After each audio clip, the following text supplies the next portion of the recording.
ಸ್ನೇಹಿತರೆ, ಎಲ್ಲರೂ ಹೇಗಿದ್ದೀರಾ? ನಾನು ಚೆನ್ನಾಗಿದ್ದೀನಿ. ನೀವೆಲ್ಲರೂ ಸಹ ತುಂಬ ಚೆನ್ನಾಗಿರಬೇಕು ಅಂತ ಹೇಳಿ ಹಾರೈಸುತ್ತಾ, ಇವತ್ತಿನ ವಿಷಯ ಏನಂದರೆ, ನಾನು ಮನೇಲಿ ಕೋಡ್ಬಳೆ ಮಾಡೋಣ ಅಂತ ಅಂದ್ಕೊಳ್ತಾ ಇದ್ದೀನಿ. ಅದಕ್ಕೆ ನಾನು ಹೇಗೆ ಮಾಡ್ತೀನಿ ಅನ್ನೋ ವಿಷಯನ ಈ ವಿಡಿಯೋ ಮೂಲಕ ಎಲ್ರಿಗೂ ತಿಳಿಸ್ಬೇಕು ಅಂತ ಈ ಲಾಗ್ ಮಾಡ್ತಾಯಿದ್ದೀನಿ. ಕೋಡ್ಬಳೆ ಮಾಡೋದಕ್ಕೆ ಬೇಕಾಗಿರುವಂಥ ಪದಾರ್ಥ ಏನಂದರೆ, ಮೊದಲಿಗೆ ಅಕ್ಕಿ ಹಿಟ್ಟು, ಕಡಲೆ ಬೀಜ, ಕಡಲೆಪಪ್ಪು, ವಾಮು, ಜೀರಿಗೆ, ಇಂಗು, ಚಿಲ್ಲಿ ಪೌಡ್ರು, ಒಣಕೊಬ್ಬರಿ, ಉಪ್ಪು. ಈ ಲೋಟದಲ್ಲಿ 4 ಅಕ್ಕಿ ಹಿಟ್ಟು ಹಾಕಿದ್ದೀನಿ. ಸೇಮ್ 4 ಲೋಟ ಅಕ್ಕಿ ಹಿಟ್ಟಿಗೆ 1 ಲೋಟ ಕಡಲೆ ಬೀಜ ಹುರಿದಿರೋದು, ಅದನ್ನು ಮಿಕ್ಸಿ ಮಾಡಿ ಇಟ್ಕೊಂಡಿದ್ದೀನಿ. ಅದನ್ನು ಇದಕ್ಕೆ ಹಾಕ್ತಾಯಿದ್ದೀನಿ. ಹಾಗೆ ಈ ಲೋಟದಲ್ಲಿ ಅರ್ಧ ಲೋಟದಷ್ಟು ಕಡಲೆಪಪ್ಪು ಮಿಕ್ಸಿ ಮಾಡಿ ಇಟ್ಕೊಂಡಿದ್ದೀನಿ, ಅದನ್ನು ಹಾಕ್ತಾಯಿದ್ದೀನಿ. ಆಮೇಲೆ 1 ಬಟ್ಲಷ್ಟು ಒಣಕೊಬ್ಬರಿ, ಅದನ್ನು ತುರಿದುಬಿಟ್ಟು ಮಿಕ್ಸಿಗೆ ಹಾಕಿ ಅದನ್ನು ಸಹ ಹಾಕ್ತಾಯಿದ್ದೀನಿ.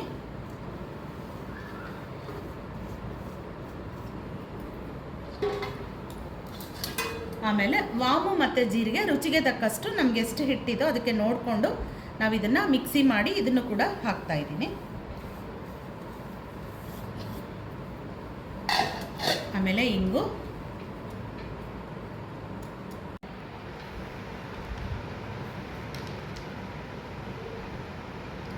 ಚಿಲ್ಲಿ ಪೌಡರು ರುಚಿಗೆ ತಕ್ಕಷ್ಟು ಚಿಲ್ಲಿ ಪೌಡರ್ ಹಾಕ್ತೀನಿ. ನಾನು ಸ್ವಲ್ಪ ಕಡಿಮೆನೇ ಹಾಕ್ತೀನಿ. ಆಮೇಲೆ ಉಪ್ಪು,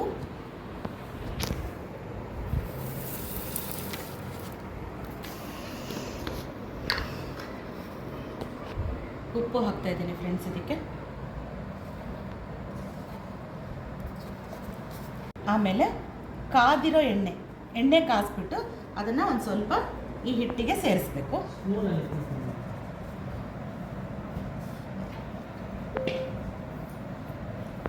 ಆಮೇಲೆ ಇದನ್ನೆಲ್ಲ ನೀಟಾಗಿ ಮಿಕ್ಸ್ ಮಾಡಬೇಕು. ಈ ರೀತಿಯಾಗಿ ಎಲ್ಲ ಮಿಕ್ಸ್ ಮಾಡಬೇಕು. ಈ ಅಳತೆ ತುಂಬ ಕರೆಕ್ಟಾಗಿರುತ್ತೆ ಫ್ರೆಂಡ್ಸ್. ಇದನ್ನು ನಾನು ನಮ್ಮ ಅತ್ತೆ ಹೇಳ್ಕೊಟ್ಟಿರೋದು, ಅವ್ರ ಜೊತೆ ನಾನು ಕಲ್ತ್ಕೊಂಡಿರೋದು. ಇದು ಎಕ್ಸಲೆಂಟಾಗಿ ಬರುತ್ತೆ ಕೋಡ್ಬಳೆ. ನೀವು ಮಾಡಿ ನೋಡಿ.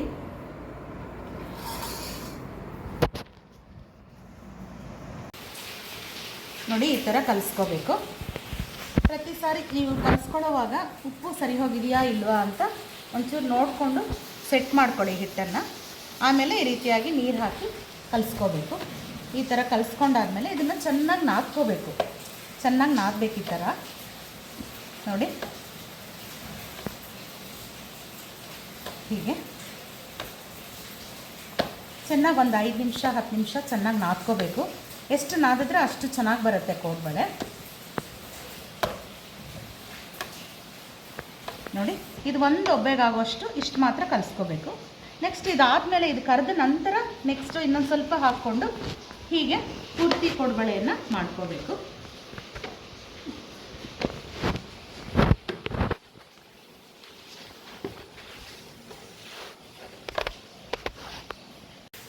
ನೋಡಿ, ಈ ಥರ ಬರಬೇಕು ಕಲಸಿರೋ ಹಿಟ್ಟು. ತುಂಬ ಅಳ್ಕ ಮಾಡ್ಕೋಬಾರ್ದು, ತುಂಬ ಗಟ್ಟಿನೂ ಆಗಬಾರ್ದು. ಮೀಡಿಯಮ್ಮಾಗಿ ಕಲಿಸ್ಕೋಬೇಕು. ಕಲಿಸ್ಕೊಂಡು ಚೆನ್ನಾಗಿ ಈ ಥರ ನಾದ್ಕೊಳ್ಬೇಕು. ನಾದ್ಕೊಂಡಷ್ಟು ನಿಮಗೆ ಕೋಡ್ಬಳೆ ತುಂಬ ಚೆನ್ನಾಗಿ ಬರುತ್ತೆ, ಸಾಫ್ಟಾಗಿ ಬರುತ್ತೆ.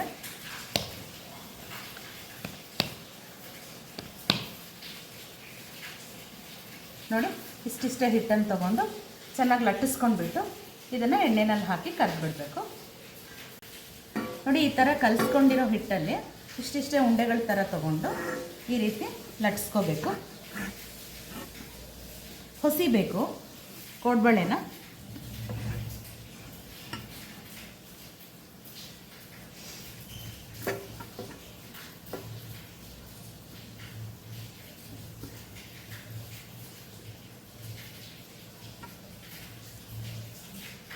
ನೋಡಿ, ಈ ರೀತಿ ಹೊಸ್ತಿರೋ ಕೋಡ್ಬಳೆನ ಒಂದು ಪ್ಲೇಟಿಗೆ ಎತ್ತಿಟ್ಕೋಬೇಕು.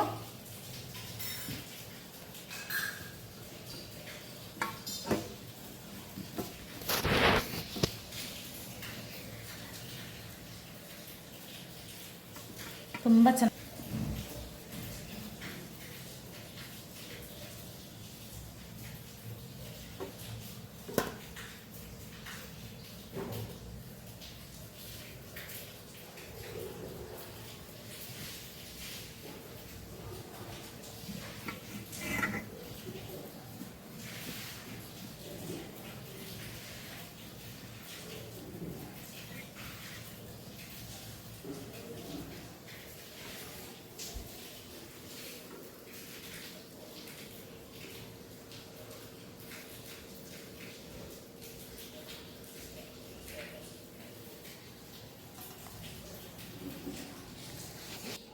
ನೋಡಿ ಈ ಥರ ಎಲ್ಲನೂ ಚೆನ್ನಾಗಿ ಹೊಸ್ಕೊಂಡು ಒಂದು ಪ್ಲೇಟ್ಗೆ ಎತ್ತಿಟ್ಕೋಬೇಕು.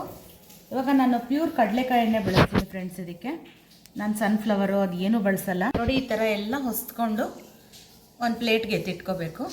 ನಂತರ ಎಣ್ಣೆ ಇಟ್ಬಿಟ್ಟು ಬಾಣಲೆಗೆ ಎಣ್ಣೆ ಹಾಕ್ಕೊಂಡು ಎಣ್ಣೆ ಇಟ್ಬಿಟ್ಟು ಎಣ್ಣೆಯಲ್ಲಿ ಕರಿಬೇಕು ಇದನ್ನು.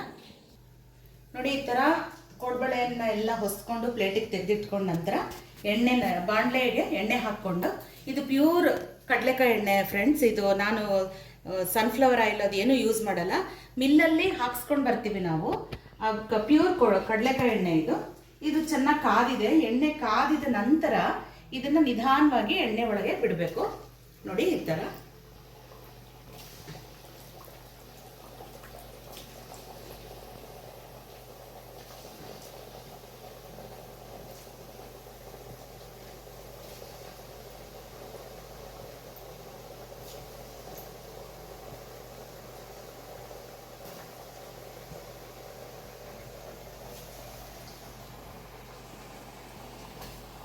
ಇದು ಹಾಕುವಾಗ ಸ್ವಲ್ಪ ಹೈ ಫ್ಲೇಮಲ್ಲೇ ಇರಬೇಕು. ಒಂದು ಸ್ವಲ್ಪ ಎಣ್ಣೆ ಹಾಕಿದ್ಮೇಲೆ ಒಂದು 5 ನಿಮಿಷ ಬಿಟ್ಟು ಸಿಮ್ಮಲ್ಲಿ ಇಟ್ಕೋಬೇಕು ಇದನ್ನು.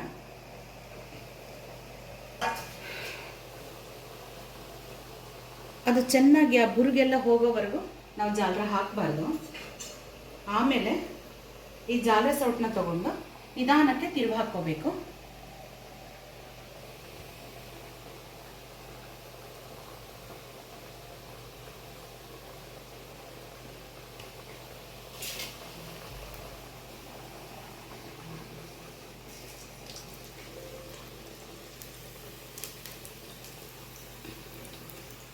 ನೋಡಿ ನಿಧಾನವಾಗಿ ತಿರುಗಿಸ್ಕೋಬೇಕು. ನಾವು ಎರಡೂ ಕಡೆ ಚೆನ್ನಾಗಿ ಬೇಯಿಸ್ಕೊಂಡು ಆಮೇಲೆ ಎತ್ತಿಟ್ಕೋಬೇಕು. ಎಷ್ಟು ಚೆನ್ನಾಗಿ ಬರ್ತಾಯಿದೆ, ಒಂಚೂರು ಒಡೆದಿಲ್ಲ. ನಾನು ಇದಕ್ಕೆ ಏನು ಮೈದಾ ಆಗಲಿ ಚಿರೋಟಿ ರವೆ ಆಗಲಿ ಏನೂ ಮಿಕ್ಸ್ ಮಾಡಿಲ್ಲ ಫ್ರೆಂಡ್ಸ್. ಬರೀ ಅಕ್ಕಿ ಹಿಟ್ಟು ಅಷ್ಟೇ. ಸೋಡಾ ಹಾಕಲ್ಲ. ನೋಡಿ ಚೆನ್ನಾಗಿ ಬಂದಿದೆ ಕೋಡ್ಬಳೆ. ಒಂಚೂರು ಮುರಿದಿಲ್ಲ, ಒಂಚೂರು ಕಟ್ಟಾಗಿಲ್ಲ, ಏನೂ ಆಗಿಲ್ಲ. ತುಂಬ ಚೆನ್ನಾಗಿ ಬಂದಿದೆ ಫ್ರೆಂಡ್ಸ್.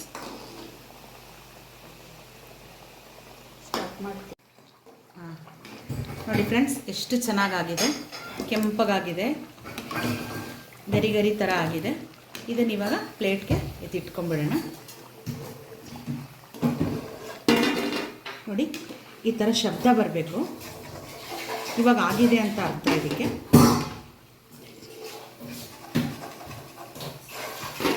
ನೋಡಿ ಎಷ್ಟು ಚೆನ್ನಾಗಾಗಿದೆ ನೋಡಿ. ನೋಡಿ ಫ್ರೆಂಡ್ಸ್, ಒಂದು ಸೇರ್ ಅಕ್ಕಿ ಹಿಟ್ಟಿಗೆ ಇಷ್ಟು ಕೋಡ್ಬಳೆ ಆಗಿದೆ.